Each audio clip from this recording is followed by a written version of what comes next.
Place 1 rice paper. Spray a little water with a spray bottle. Place 1 paper of kim on top of the rice paper and stick it. This way it takes about 1 hour to dry. If you dry too much, the rice paper may break a little when you cut it. So it's best to cut it when it's slightly soft. Cut it into bite-sized pieces.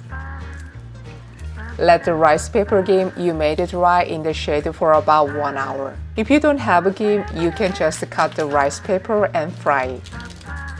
Since there is no moisture, you don't need to dry it separately. Just fry it directly in oil. After 1 hour, it's well-dried rice paper kim. It's important that the kim is completely dry before frying. If it's slightly moist, it won't fry crispy. Add 1 cup of oil. When the oil temperature reaches 360 degrees Fahrenheit, put in a few pieces of rice paper kim and fry for about 5 seconds. Fry the side with the rice paper first. If you don't have a kim, you can fry only the rice paper. It fries quickly.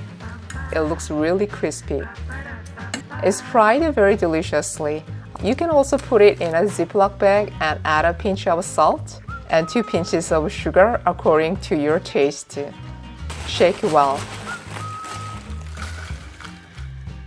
Another way is to put rice paper gimbugak in a bag, add a little ramen soup powder, and shake it to eat.